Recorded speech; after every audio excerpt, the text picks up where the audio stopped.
Hi everyone, welcome to Kavish IAS. तो आज का जो हमारा टॉपिक है that is India Kuwait relations. Now prime minister Narendra Modi जो है वो कुवैत के विजिट पर रहे हैं और इस वजह से ये काफी इंपॉर्टेंट टॉपिक हो जाता है।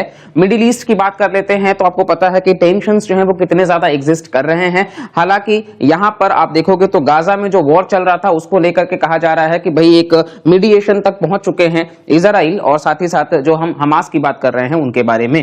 तो भारत और कुवैत के रिलेशंस को हम यहाँ पे डिस्कस करेंगे क्योंकि ये काफी इंपॉर्टेंट है यूपीएससी के एंगल से, और जीएस के पेपर 2 में भी आपको डिटेल्ड क्वेश्चन देखने को मिल जाता है। और अगर आपका ऑप्शनल पीएसआईआर है तो फिर आईआर के कंटेक्स्ट से भी ये इंपॉर्टेंट है। ना ये हमारा प्यारा भारत है, ठीक है, ये आप भारत के मैप को देख सकते हैं। साथ ही ये कुवैत है तो आप कुवैत को भी देख लीजिएगा क्योंकि प्लेसेस इन न्यूज में ज्योग्राफी पे सवाल हो जाता है। तो कुवैत ये आपको देखने को मिल जा रहा है। ऊपर इसका बाउंड्री जो है वो इराक के साथ में है, नीचे सऊदी अरेबिया के साथ में है, और यहां पर आप देखोगे तो ये पर्शियन गल्फ में लाई कर रहा है, ठीक है। तो पर्शियन गल्फ और गल्फ ऑफ ओमान के बीच में ही लाई कर रहा है स्ट्रेट ऑफ हॉर्मूज। तो उसका ये एक इंपॉर्टेंट हिस्सा है, ये भी आपको पता होना चाहिए कि स्ट्रेट ऑफ हॉर्मूज जो है वहां पे ये लाई कर रहा है। तो इस वजह से ये इंपॉर्टेंट है ट्रेड के कंटेक्स्ट से, इकोनॉमी के कंटेक्स्ट से, ठीक है। नाउ सबसे पहले हम देखते हैं कि वाई इन न्यूज, आखिरकार चर्चा में क्यों है ये। तो जैसा कि हमने डिस्कस करा, प्राइम मिनिस्टर नरेंद्र मोदी जो हैं वो बेसिकली फर्स्ट प्राइम मिनिस्टर बने हैं 1981 के बाद से। अगर आप देखोगे तो अभी तक कोई भी प्राइम मिनिस्टर 1981 में इट वाज इंदिरा गांधी, और इनके बाद में अभी तक कोई भी भारत के प्रधानमंत्री जो है वो कुवैत के विजिट पर नहीं गए हैं। तो 2024 में हमने देखा कि प्राइम मिनिस्टर नरेंद्र मोदी जो हैं वो कुवैत के विजिट पे रहते हैं। तो ये 1981 के बाद से ये जो ड्रॉट ऑलमोस्ट पड़ा हुआ था इसको यहाँ पर फुलफिल करा जाता है प्राइम मिनिस्टर के द्वारा, और ये दिखाता है कि इंपॉर्टेंस हमारा कुवैत को लेकर के। कुवैत देखिए एक बहुत इंपॉर्टेंट कंट्री है, ठीक है। गल्फ कंट्रीज की हम बात करते हैं तो गल्फ कंट्रीज जो वेस्ट एशियन कंट्रीज हैं उनके ऊपर हमारी डिपेंडेंसी है ऑयल को लेकर के, यानी कि एनर्जी नीड्स को लेकर के। इंडिया की बात अगर हम करते हैं तो इंडिया देखिए पॉपुलेशन वाइज हम यहाँ पे फर्स्ट पोजीशन पे आते हैं, ठीक है। तो अगर पॉपुलेशन वाइज हम फर्स्ट हैं और हमारी जो इकोनॉमी है ये अगर जीडीपी के कंटेक्स्ट में देखते हैं तो 5th लार्जेस्ट इकोनॉमी है जीडीपी वाइज, और कहा यह जा रहा है कि बाई 2030 ये 3rd लार्जेस्ट इकोनॉमी हो जाएगा। तो ये फास्टेस्ट ग्रोइंग इकोनॉमीज में से एक है। तो इस वजह से यहाँ पर एनर्जी रिक्वायरमेंट्स जो है वो ज्यादा है, बिकॉज ऑफ कहीं ना कहीं मतलब कार एंड बाइक्स का जो सेल्स है वो लगातार बढ़ रहा है, तो एनर्जी नीड्स का ज्यादा है रिक्वायरमेंट। तो ये जो क्रूड ऑयल आता है, ठीक है, तो ये क्रूड ऑयल कहीं ना कहीं ये मिडिल ईस्टर्न कंट्रीज से ही आता है, जिसमें सऊदी अरेबिया जो है वो आपने नाम सुना होगा। इसी के साथ साथ में यहाँ पे यूएई है, और फिर यहाँ हम कुवैत के बारे में डिस्कस कर रहे हैं। भारत के लिए ओवरऑल कुवैत इसलिए भी इंपॉर्टेंट है क्योंकि अगर हम देखते हैं तो ऑलमोस्ट 6th लार्जेस्ट जो क्रूड ऑयल सप्लायर है, क्रूड ऑयल के मामले में कुवैत 6th लार्जेस्ट है भारत के लिए। वहीं अगर हम एलपीजी सप्लायर की बात कर लेते हैं तो 4th लार्जेस्ट है। तो लिक्विफाइड पेट्रोलियम गैस लो है वो लगभग 4th लार्जेस्ट, मतलब सबसे ज्यादा जो है वो टॉप 4 में कुवैत है। और जबकि क्रूड ऑयल की बात कर ले, कच्चा तेल की बात कर ले, तो वो टॉप 6 पे आते हैं, ठीक है। ये है पूरा का पूरा, और इस वजह से ये चर्चा में भी है, ठीक है। तो आगे अब हम डिस्कस करेंगे। ये इवन कुवैत हिस्सा है गल्फ कोऑपरेशन काउंसिल का भी, जीसीसी का भी। वो क्या है उसको हम जानेंगे वीडियो में, ठीक है। तो चलिए अब हम नेक्स्ट स्लाइड में आगे बढ़ते हैं। तो यहां आप देखिएगा हिस्ट्री, देखिए किसी भी देश के बारे में जब हम आईआर के कंटेक्स्ट से पढ़ रहे हैं तो उसका हिस्ट्री जानना जरूरी है। उसका ज्योग्राफी हमने मैप में देखा है, उसका हिस्ट्री और साथ में करंट एंगल जो है वो क्या इन्वॉल्व है, किस किस तरीके से रिलेशंस जो है वो डाइवर्सिफाइड हैं, और फिर कंक्लूजन हम डिस्कस करेंगे। नाउ हिस्ट्री की जब हम बात करते हैं, वापस से आप ये वेस्ट एशियन मैप को फोकस कर सकते हैं। कुवैत ये बहुत छोटा सा देश आपको देखने को मिल रहा होगा। यहाँ पे सऊदी अरेबिया जो है वो काफी बड़ी लैंड बेस्ड कंट्री यहाँ पे आप देख रहे हैं। नीचे यमन है, किस तरीके से ये बड़े फ्रेजाइल हैं। यहाँ ओमान आपको देखने को मिल रहा है, यहाँ यूएई है, यहाँ कतर है, बहरेन है, और कुवैत यहाँ इराक के पास में हम देख रहे हैं, इराक और सऊदी के साथ में बॉर्डर साझा करते हुए। तो यही हमने जो स्ट्रेट के बारे में बात किया था, देखिए यही वो स्ट्रेट है।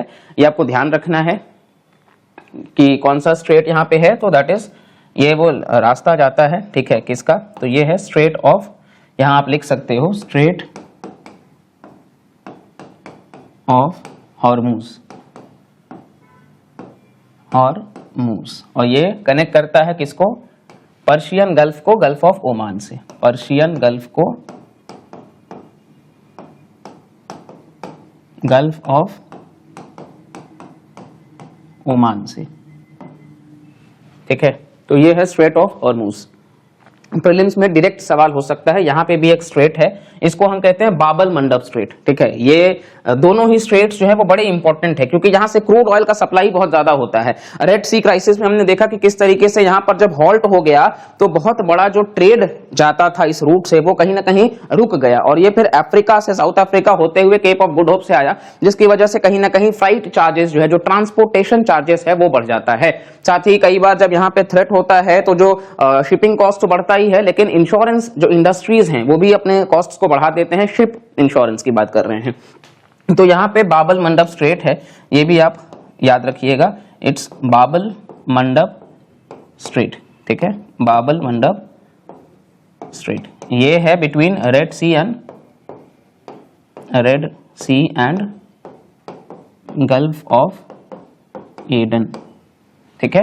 ये दोनों ही स्ट्रेट्स इंपॉर्टेंट हैं, याद रखिएगा प्रीलिम्स के एंगल से, क्योंकि ये जो रीजन है ये काफी न्यूज में है, ठीक है। इजराइल पैलेस्टाइन के वजह से भी, और ईरान के टेंशंस के वजह से भी, और यहाँ पे सीरिया के वजह से भी, और अभी क्योंकि प्राइम मिनिस्टर का कुवैत का विजिट है तो इस वजह से बहुत इंपॉर्टेंट है। सिनाई पेनिनसुला को भी आप यहाँ पे देख सकते हो, ठीक है। ऑलरेडी हमने मैपिंग सीरीज जो स्टार्ट कर रखी है एमसीक्यूज का, वहां इसको हमने डिटेल में डिस्कस करा है। आई होप आप उन सीरीज को देख रहे होंगे। नाउ हिस्ट्री पर अब हम आते हैं। कुवैत जो है वो आज भारत के लिए इंपॉर्टेंट नहीं है, ठीक है। आपको ये बात समझना होगा कि Kuwait was an entry point for India's trading routes across west Asia. तो हिस्टोरिकली जब हम जाते हैं, जब हम हिस्ट्री की बात करते हैं, कुवैत तब भी हमारे लिए बहुत इंपॉर्टेंट हुआ करता था, क्योंकि वहां से ही डेट्स, जो हम खजूर की बात करते हैं, ये हो गए, या इवन अगर हम देखते हैं तो जो हॉर्सेस हैं, ठीक है, ये बहुत ज्यादा मतलब व्यापार जो हुआ करता था वो कुवैत से हुआ करता था भारत का, ठीक है। तो हिस्ट्री के कंटेक्स्ट से भी कुवैत और इंडिया के रिलेशंस जो हैं वो चालू हैं, और एक बहुत इंपॉर्टेंट ट्रेड रूट रहा है वेस्ट एशिया से भारत के लिए। तो कुवैत कहीं ना कहीं वो एक एंट्री पॉइंट है, ठीक है। वो एक कहीं ना कहीं हम कह सकते हैं कि वहां से ही चीजें आगे बढ़ती हैं।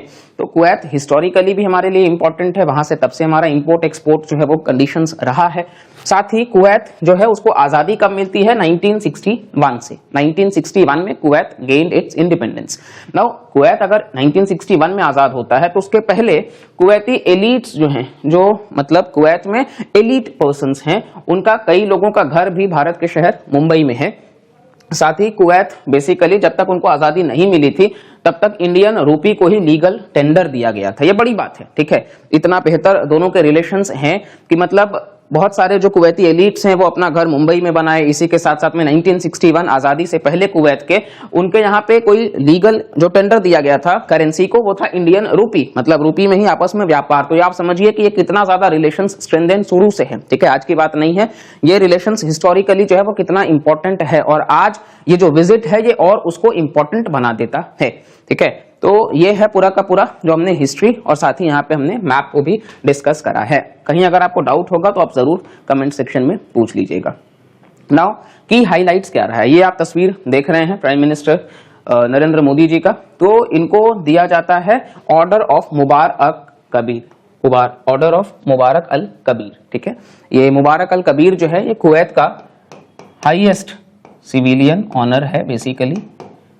तो यहाँ पे प्राइम मिनिस्टर को इससे नवाजा गया है, ठीक है, हाईएस्ट है, और इससे order of Mubarak Al Kabir. अभी मोदी जी नाइजीरिया के विजिट पे भी रहे हैं तो वहां उनको सेकंड हाईएस्ट सिविलियन ऑनर से सम्मानित किया गया है।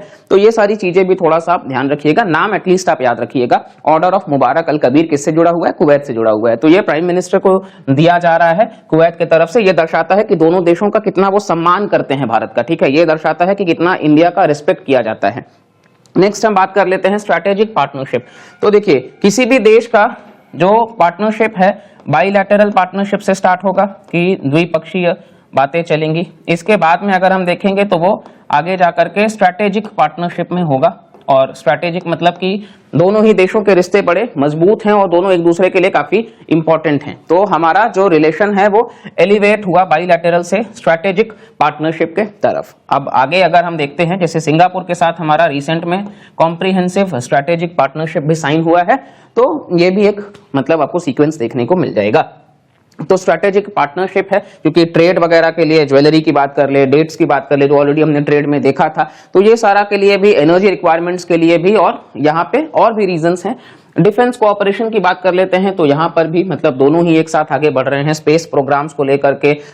यहाँ कल्चरल और स्पोर्ट्स कोऑपरेशन के बारे में बात कर लेते हैं, तो यहाँ पर भी इनका जो विजन है, ठीक है, स्पोर्ट्स को लेकर के 2025 to 28, और इवन कल्चरल प्रोग्राम्स के लिए भी अगर हम बात कर लेते हैं तो 25 to 29। तो ये सारे जो हैं यहाँ पे भारत और कुवैत मिलकर के काम कर रहे हैं। स्पेस में आपको पता है कि इसरो कितना बेहतर काम कर रहा है। रिसेंट में इसरो ने स्पेडेक्स मिशन को भी बहुत सक्सेसफुली करके दिखाया, और भारत 4th कंट्री बन गया दुनिया में ऐसा करने वाला। तो इसरो के वजह से कहीं ना कहीं स्पेस कोऑपरेशंस भी बढ़ रहे हैं। तो डिफेंस कोऑपरेशन, क्योंकि वेस्ट एशिया जो है वो इंपॉर्टेंट है ट्रेड के लिए, ऑयल के लिए, और वहां पे पाइरेसी भी बहुत ज्यादा होता है। तो इस वजह से भारत जो है कहीं ना कहीं, हम आत्मनिर्भर भारत के साथ साथ में हम क्योंकि एक्सपोर्ट करने की बात कर रहे हैं, तो यहाँ पे एक बहुत अच्छा ऑप्शन कुवैत नजर आता है।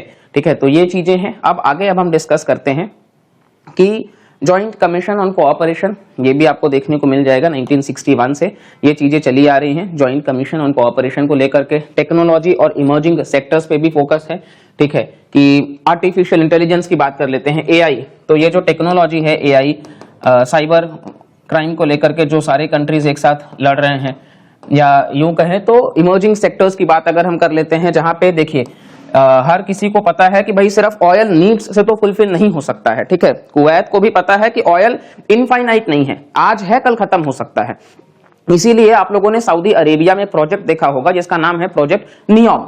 प्रोजेक्ट नियोम कहां पे है? ये सऊदी अरेबिया में है। ठीक है, तो सऊदी अरेबिया कहीं ना कहीं अपना फोकस जो है वो प्रोजेक्ट नियोम पे रखे हैं। इसके साथ साथ अगर आप देखोगे तो उनका जो फोकस है वो फुटबॉल पे कर रहे हैं, स्पोर्ट्स पे। ठीक है, ज्यादातर वो जिसको हम बेसिकली स्पोर्ट्स वॉशिंग भी कहते हैं। ठीक है, स्पोर्ट्स वॉशिंग की मतलब ग्रीन वॉशिंग आपने पढ़ा होगा यूपीएससी में, क्या है आप जरूर कमेंट करिएगा।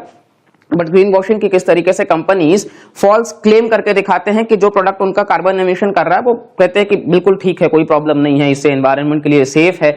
तो ये तो ग्रीन वॉशिंग, जो एमिशन हुआ उसको वो कहीं ना कहीं मतलब गायब करने की कोशिश कर रहे हैं। स्पोर्ट्स वॉशिंग क्या है कि सऊदी अरेबिया का जो एक नेगेटिव इमेज बना हुआ है कि इन टर्म्स ऑफ अगर हम देखते हैं डिक्टेटरशिप है, मोनार्की का रूल जो है, या अगर हम देखते हैं कि कहीं ना कहीं सऊदी अरेबिया को जिस तरीके से देखा जाता है कि भाई वहां पे फ्रीडम राइट्स नहीं है, फ्रीडम ऑफ प्रेस नहीं है, क्योंकि आपको पता होगा कि भाई एक जो न्यूज एंकर रहे हैं उनको किस तरीके से वहां पे जमाल खशोगी का डेथ किया गया था, उनको मार दिया गया था लिटरली। ठीक है, तो ये सारी चीजें जो हैं, ये आप नाम याद रख सकते हो जमाल खशोगी का। ठीक है, तो ये सारी चीजों की वजह से सऊदी अरेबिया का एक नेगेटिव इमेज बन गया। तो सऊदी अरेबिया अपने इमेज को भी बचाना चाह रहा है स्पोर्ट्स वॉशिंग, और अपने इकोनॉमी को वो ऑयल के बियॉन्ड ले जाना चाह रहे हैं प्रोजेक्ट नियोम से, फुटबॉल पे फोकस करके, इंफ्रास्ट्रक्चर को बेहतर करके। उसी तरीके से कुवैत जो है उनका विजन है, कुवैत का विजन है विजन 2035। और वहीं भारत की बात कर लेते हैं तो भारत का है विकसित भारत बाई 2047। तो ये दोनों का सेम है। यहां आप कुवैत का देखोगे तो कुवैत का विजन 2035 है, वहीं अगर हम इंडिया का देखते हैं तो इंडिया का विकसित भारत है बाई 2047। डेवलप्ड इकोनॉमी की हम बात कर रहे हैं तो दोनों का ऑब्जेक्टिव सेम है, इकोनॉमिकली आगे बढ़ना है। तो कहीं ना कहीं जो ओवरऑल इमर्जिंग सेक्टर्स है उस पर फोकस करने की बात हो रही है। एनर्जी कोऑपरेशन किस तरीके से हमने देखा कि भारत का जो 6th largest crude oil supplier है कतर भारत के लिए, और 4th लार्जेस्ट एलपीजी सप्लायर है। मल्टीलैटरल कोऑपरेशन, तो मल्टीलैटरल में हम देखेंगे कि किस तरीके से दोनों ही देश जो हैं वो इंटरनेशनल सोलर अलायंस का हिस्सा हैं। Coalition for disaster resilient infrastructure, WHO, world health organization, UN, ये सारे मल्टीलैटरल फोरम्स में एक साथ मिलकर के काम कर रहे हैं। इवन कतर सपोर्ट करता है UN के परमानेंट सीट के लिए भी भारत को। तो ये है पूरा का पूरा। ठीक है, अब हम नेक्स्ट आगे बढ़ते हैं और यहाँ हम डिस्कस करेंगे कि आखिर कुवैत भारत के लिए जरूरी क्यों है। देखिए, ये भी मैप में आप चीजों को क्लियर कर लीजिए। ठीक है, तो यहाँ जब हम बात कर रहे हैं मिलिट्री बेसिस का, ठीक है, ये जो मैप है ये आपको मिलिट्री बेसिस दिखा रहा है, अमेरिका का किस लेवल पे प्रेजेंस जो है वो मिलिट्री बेसिस। और यहाँ पूरा का पूरा जो आप मिडिल ईस्ट, आपको ये मैप दिख रहा होगा। तो आइए अब हम जानते हैं कि कुवैत भारत के लिए जरूरी क्यों है। तो ये आप अमेरिका के मिलिट्री बेसिस को आप देखिए, ये जो मैप है इस मैप में आप देखिए कि किस तरीके से ये हमारा प्यारा भारत है और जितने भी डीप रेड कलर में यहाँ पे हैं, यहाँ पे यूएस का प्रेजेंस है मिलिट्री बेसिस का। अब आप देखिए ये एंटायर जो मिडिल ईस्ट है, सऊदी अरेबिया से लेकर के जितने भी गल्फ कंट्रीज हैं, यहाँ पे अमेरिका का प्रेजेंस है मिलिट्री बेसिस में, ठीक है। तो इस वजह से वहां भारत के लिए इंपॉर्टेंट होगा कि भारत का भी वहां पे freedom of navigation, rules based order, इन चीजों को वो एस्टैब्लिश कर पाएंगे और जो मतलब पर्टिकुलर किसी कंट्री का डोमिनेंस ना हो, इसको वो प्रिवेंट कर पाएंगे, ठीक है। तो ये एक इंपॉर्टेंट पॉइंट है। अब चलिए यहाँ पे आप देखिए host important American military bases. तो कई सारे इंपॉर्टेंट अमेरिकन मिलिट्री बेसिस आपको देखने को मिल जाएंगे। तो कुवैत इसलिए इंपॉर्टेंट है क्योंकि क्वाड में अगर हम देखते हैं तो अमेरिका और भारत दोनों एक साथ हैं, जहां पे उनका ऑब्जेक्टिव ही यही है। आप इन चीजों को लिख लीजिए थोड़ा सा कि क्वाड ग्रुपिंग के बारे में आपने पढ़ा होगा, ठीक है, लेक्चर्स में हमने भी इसको डिस्कस करा है। तो क्वाड ग्रुपिंग के तहत इंडिया और यूएस से जो है वो, बाकी के कंट्रीज का भी नाम आप लोग बताइएगा, ठीक है, ऑस्ट्रेलिया और जापान है। तो इंडिया और यूएस से जो है बेसिकली इनका ऑब्जेक्टिव ही यही है, अपार्ट फ्रॉम ऑस्ट्रेलिया और जापान, कि फ्रीडम ऑफ नेविगेशन हो, ठीक है, फ्रीडम ऑफ नेविगेशन हो और ये रूल्स बेस्ड ऑर्डर में होना चाहिए, ये रूल्स बेस्ड ऑर्डर में। और इसका ऑब्जेक्टिव यही है कि फ्री, ओपन एंड इंक्लूसिव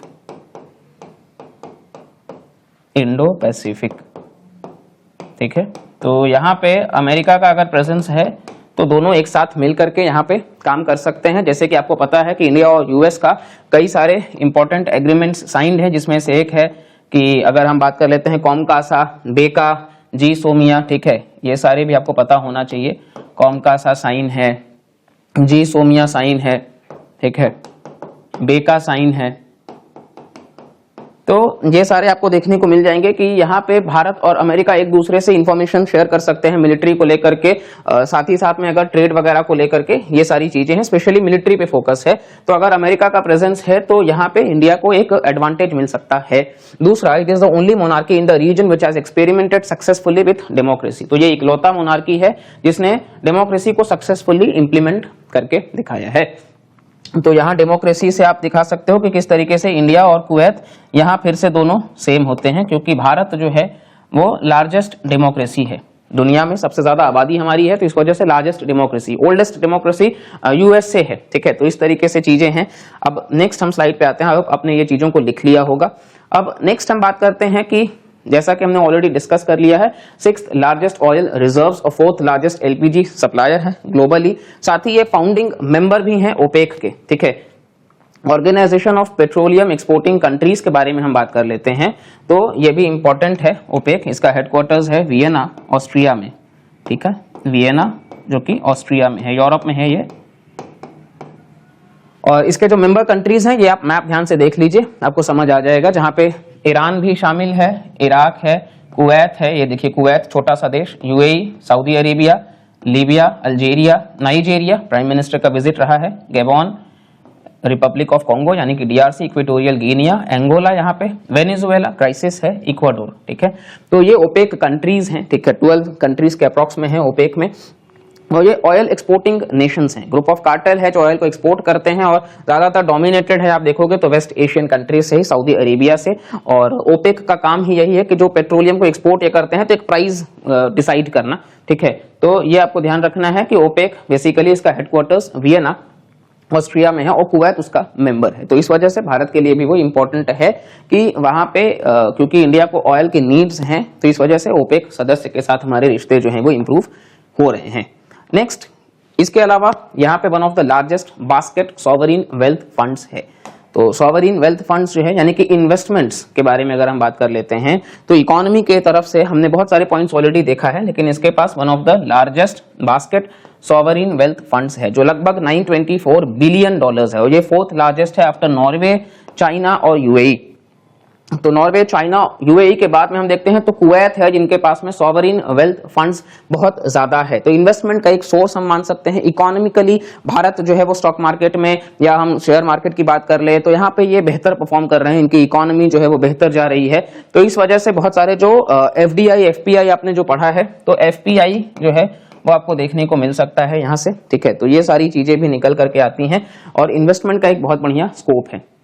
तो सॉवरिन वेल्थ फंड्स का भी पॉइंट आपको ध्यान रखना है कि कहीं ना कहीं एक इन्वेस्टमेंट के लिए भी हो सकते हैं। और इसके अलावा अगर हम बात करते हैं तो बिफोर वी डिस्कस, ये हमारे जो ऑफलाइन सेंटर्स हैं कोलकाता में, वीआईपी रोड सेंटर और हाजरा रोड सेंटर। तो अगर आप इंटरेस्टेड हैं यूपीएससी के लिए 2026, 27 या फर्दर अटेम्प्ट्स के लिए तो आप जरूर कविश आईएएस के साथ में जुड़ सकते हैं और डिस्क्रिप्शन में बाकी डिटेल्स हैं, आप वहां से कॉन्टैक्ट कर सकते हैं, ठीक है। अब नेक्स्ट हम बात करते हैं यहाँ पे इंडिया और कुवैत के एलिवेटेड टाइज, जो रिश्ते इंप्रूव हुए हैं इस तस्वीर की तरह ही। तो यहाँ पे टोटल बाइलैटरल ट्रेड जो है, ये पॉइंट्स आप मेंस में लिखिएगा, बहुत आपको बेहतर मार्क्स मिलेंगे इसके लिए। तो टोटल बाइलैटरल ट्रेड जो है फाइनेंशियल ईयर 2023-24 का वो 10.47 बिलियन डॉलर्स का है। काफी बड़ा अमाउंट नहीं है, लेकिन साइज आपको अगर याद है कुवैत का तो उसके कंटेक्स्ट से ये लिटरली बड़ा है, ठीक है। तो 10.47 बिलियन डॉलर्स का total bilateral trade recent financial year के बेसिस पे। और भारत ने इवन 2 लाख वैक्सीन डोजेस भी दिए कोविड-19 पैंडेमिक के समय में। तो ये भारत ने दिखाया है सॉफ्ट पावर डिप्लोमेसी, ठीक है, सॉफ्ट पावर डिप्लोमेसी। और इंडियंस फॉर्म करते हैं largest expatriate group in Kuwait. मतलब अगर हम कुवैत की कुल आबादी की बात कर लेते हैं तो यहाँ पे 1/4 जो हैं ये बेसिकली इंडियंस ही हैं। तो लगभग 4 मिलियन के आसपास की आबादी है, जिसमें से 1 मिलियन जो है वो इंडियंस हैं। तो ये वर्कर्स के सेगमेंट में कंट्रीब्यूट कर रहे हैं, वहाँ के जीडीपी में, वहाँ के इकोनॉमिक ग्रोथ में। तो इंडियंस का बहुत बड़ा रोल है। तो लार्जेस्ट एक्सपैट्रिएट ग्रुप, अगर कुवैत में बहुत ज्यादा, सबसे ज्यादा कोई ग्रुप अगर जो आ रहा है वहां पे काम करने के लिए वो भारतीय हैं। तो इस तरीके से आप डायस्पोरा जो है उसको यहाँ पे आप दिखा सकते हो कि इनका इंपॉर्टेंट रोल है, ठीक है। और कई बार जब आप ड्रेन के कॉन्सेप्ट को दिखाते हो तो एक्चुअली में यहीं से पॉजिटिव चीजें निकल के आती हैं, जो कि रेमिटेंसेस है, रेमिटेंसेस के फॉर्म में निकल के आता है। तो इससे फॉरेक्स जो रिजर्व्स है, भारत देश का forex reserves, foreign exchange reserves, वो भी इंप्रूव होता है। हमारे यहाँ डॉलर्स ज्यादा से ज्यादा इकट्ठा हो पाएंगे, ठीक है। तो ये सारे पॉइंट्स हैं। नेक्स्ट अब हम बात कर लेते हैं। तो नेक्स्ट है कि फेस्टिवल ऑफ इंडिया को भी ऑर्गेनाइज करा गया इस तरीके से, ठीक है, कुवैत में। फेस्टिवल ऑफ इंडिया मतलब कितना इंपॉर्टेंस रखता है भारत कि एक फेस्टिवल का नाम उन्होंने एक देश के नाम के साथ में जोड़ा है, जिसमें आप देखोगे ये है एम्बेसी ऑफ इंडिया कुवैत का, जहां पे इस तरीके से मिनिस्ट्री ऑफ कल्चर और एम्बेसी ऑफ इंडिया कुवैत। तो ये फेस्टिवल ऑफ इंडिया ऑर्गेनाइज किए कुवैत में। साथ ही वीकली हिंदी रेडियो प्रोग्राम चलाया गया है, नमस्ते कुवैत।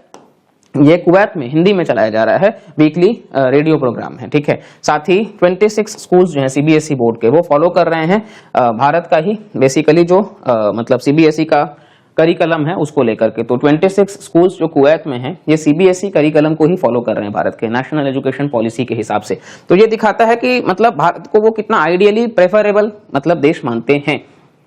इसके अलावा अगर हम बात कर लेते हैं तो एरियाज ऑफ कोऑपरेशन में अलग अलग पॉइंट्स हैं, जैसे कि भारत ने कुवैत को इनवाइट करा है कि वो ज्वाइन करें इंटरनेशनल सोलर अलायंस और सीडीआरआई मतलब coalition for disaster resilient infrastructure, ठीक है। इंटरनेशनल सोलर अलायंस के ऊपर ऑलरेडी हमने एक डिटेल्ड वीडियो करा है, जहां बेसिकली मोर देन 100 कंट्रीज जो है वो इन्वॉल्व हैं। हेडक्वार्टर्स भारत के गुरुग्राम में है, ठीक है। और आईएसए की बात कर लेते हैं तो ये ट्रॉपिकल कंट्रीज के बियॉन्ड भी अब एक्सटेंड हो चुका है। तो सिर्फ सनशाइन कंट्रीज की तरफ ही नहीं है, अभी उसके बियॉन्ड भी है, ठीक है। सोलर अलायंस यानी कि सोलर एनर्जी के ऊपर फोकस है, यानी कि रिन्यूएबल एनर्जी के ऊपर फोकस है, क्लाइमेट चेंज को लेकर के टारगेट कर रहे हैं।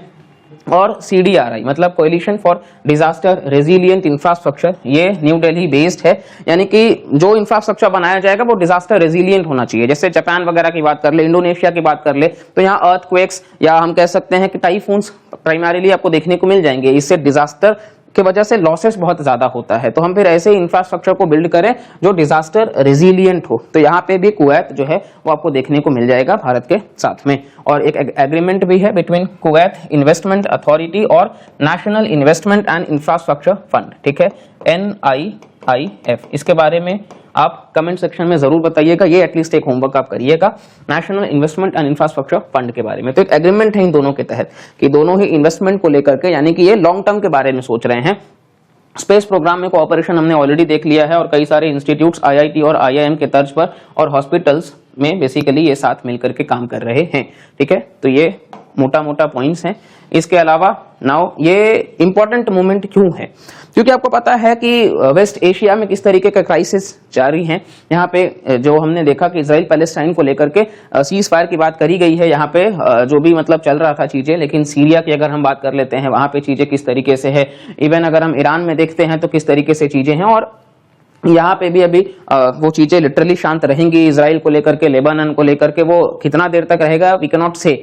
तो ये अनसर्टेनिटी जो है यहाँ पर मतलब होने के बावजूद प्राइम मिनिस्टर का कुवैत जैसे देश में जाना, ये दिखाता है कि भारत जो लीडर ऑफ ग्लोबल साउथ की बात कर रहा है उस पर वो खड़ा उतर रहा है, और ये बहुत इंपॉर्टेंट है। ठीक है, ये दिखाता है कि भारत एक रिस्पॉन्सिबल देश की तरह आगे बढ़ रहा है। ठीक है, दूसरी तरफ हम बात करते हैं यहाँ पे, तो इस इंसान को तो आप पहचान रहे हैं, अब अमेरिका के जो प्रेसिडेंट हैं डोनाल्ड ट्रंप, तो ये जब से आए हैं देखिए इनका फोकस फिर से वही प्रोटेक्शनिज्म, आइसोलेशनिज्म, तो ये अमेरिका फर्स्ट पॉलिसी पर आए हैं। ठीक है, तो ये हर समय चाहेंगे कि क्यों हम यूक्रेन को फंड करेंगे, क्यों हम किसी भी देश को फंड करेंगे, क्लाइमेट चेंज से भी ये बाहर निकल जाते हैं। तो इनका मानना यह है कि अमेरिका के पैसे सिर्फ अमेरिका के लिए। तो इस इंसान के आने से कहीं ना कहीं जियोपॉलिटिक्स जो है वो बहुत चेंज हो जाता है। चाइना के पास में एक बहुत अच्छा मौका मिल जाता है कि चाइना जो है वो एक स्पेस जो अमेरिका खाली कर देता है उसको वो भर सकता है। तो अकेले चाइना सिर्फ डोमिनेट नहीं करे, उसके लिए भी बहुत इंपॉर्टेंट है कि इंडिया ने ये जो स्टेप लिया है, या भारत जिस भी डिप्लोमेसी के साथ हम आगे बढ़ रहे हैं, ये बहुत बेहतर है। ठीक है, तो इस वजह से ये एक इंपॉर्टेंट मोमेंट है। और यहाँ फिर हम बाकी का मैप अगर आपको दिखाएं तो ये I2U2 मतलब इंडिया, इजराइल, यूएस और यूएई, ये जो कंट्रीज हैं ये भी इंपॉर्टेंट हैं। ठीक है, तो इजराइल के साथ में भी हमारा जो है वो मतलब बेहतर है चीजें, रिलेशंस की बात अगर हम कर लेते हैं। साथ ही IMEC कॉरिडोर की बात आप कर लो तो IMEC कॉरिडोर के लिए भी ये इंपॉर्टेंट है। नाउ G20 जब भारत में हुआ तो वहां इसको प्रपोज करा गया, India, middle east, Europe economic corridor. अब इस कॉरिडोर से क्या है कि भारत से मिडिल ईस्ट तक को जोड़ा जा रहा है। ठीक है, यहाँ UAE को आप देखोगे हिस्सा है, साथ ही आप सऊदी अरेबिया को देखोगे वो भी इसका हिस्सा है। फिर आगे हम देखते हैं इजराइल का जो हाइफा शहर है, फिर ग्रीस और यूरोप तक कनेक्ट कर रहा है। तो ये काफी इंपॉर्टेंट है, रेल रूट और सी रूट है। ठीक है, तो ये IMEC कॉरिडोर कहीं ना कहीं मतलब अगर मिडिल ईस्ट में शांति नहीं रहेगा तो फिर वो इंप्लीमेंट नहीं हो पाएगा, और ये प्रॉब्लम है। तो इसीलिए मिडिल ईस्ट में शांति के लिए जरूरी है कि वहां पे लगातार चीजों का रिप्रेजेंटेशन होता रहे। और इसके अलावा आप देखोगे तो रशिया यूक्रेन वॉर जो है वो अभी भी चीजें मतलब बहुत हद तक कंट्रोल में नहीं है। तो ये सारे टेंशन्स के बीच में भारत का एक स्टैंड लेना ये बहुत इंपॉर्टेंट है, और ये जो डिप्लोमेसी है ये हम एक्टिव डिप्लोमेसी के तहत आगे बढ़ रहे हैं, और बिल्कुल जो भी रीजन्स में एस्केलेशंस हैं उसको लेकर के भारत जो है वो काफी क्लियर स्टैंड के साथ में है। तो फिलहाल इस वीडियो से तो सिर्फ हम इतना ही, बिकॉज यही है जो हमने डिस्कस करा है। अगर आपको ये वीडियो पसंद आया है तो लाइक करिएगा, चैनल को सब्सक्राइब कर लीजिएगा ऐसे अपकमिंग वीडियोस के लिए। और भी इंटरेस्टिंग वीडियोस हैं आप उनको भी देखिएगा, कमेंट करके भी जरूर बताइएगा। मिलते हैं अगले वीडियो में, तब तक के लिए bye bye, take care and जय हिंद।